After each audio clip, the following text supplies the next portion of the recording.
That means he already set an example and he but make us to journey there because he already journeyed before.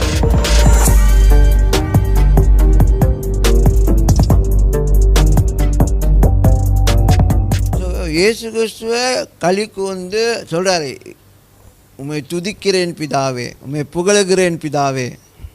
He's praising the Father. Wow.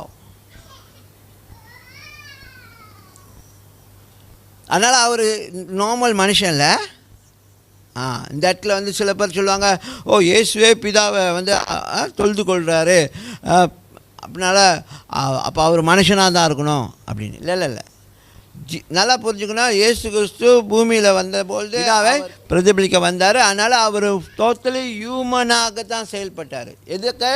நமக்கு மாதிரியாக, நமக்கு முன் மாதிரியாக அவர் வாழ்க்கையை வந்து வாழ்ந்து, ஒரு மனுஷன் இப்படி வாழ முடியும், இதே மாதிரி வாழ்ந்து நான் கடந்த பாதையில் நீங்களும் கடந்து வந்து நீங்களும் ஜெயிக்கணும்னு சொல்லி அவர் வாழ்ந்து ஜெயிச்சுட்டு போனார்.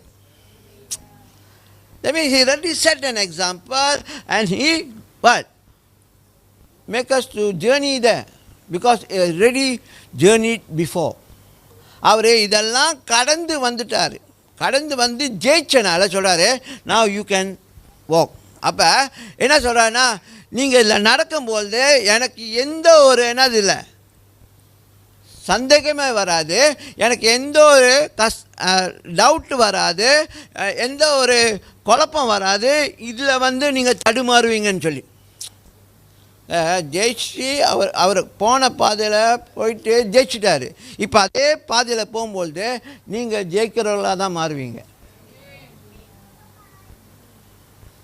அதனால தான் அவர் சொல்லிட்டாருன்னா, நீங்கள் தைரியமாக வாழலாம்,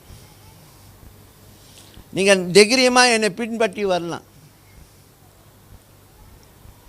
ஆனால் உங்களுடைய இன்னைக்கு உள்ள வாழ்க்கைக்குள்ள சூழ்நிலைகள் வரும்பொழுது நீங்கள் என்ன செய்யணும், உங்களை ஃபோக்கஸ் பண்ணிவிட்டு போயிட்டே இருக்கணும். நம்ம தான் போதுன்னா அப்படியே உட்காந்துருமே, சயதாச்சு முடியல அப்படின்னா, அதனால தான் என்னாவது செட்பேக் எல்லாம் பின்னால் நம்ம பின்தங்கி போகிறோம். ஆனால் அவர் போன பாதையில் நமக்கு மாதிரியாக வாழ்ந்தனால நம்ம பின்பற்றி போகும்போது நம்மளும் ஜெயிப்போம். அதுதான் அவரோட குறிக்கோள். என்னை பின்பற்றி வரும்பொழுது நீயும் ஜெயிப்ப, ஏன்னா நான் வாழ்க்கையை ஜெயித்தேன், நான் உலகத்தை ஜெயித்தேன், அதனால் உன்னை ஜெயிக்க வைக்கிறது தான் என் வேலைன்னு சொல்லி அவர் என்ன செய்கிறாரு, நம்ம உற்சாகப்படுத்துகிறார். ஆமென்.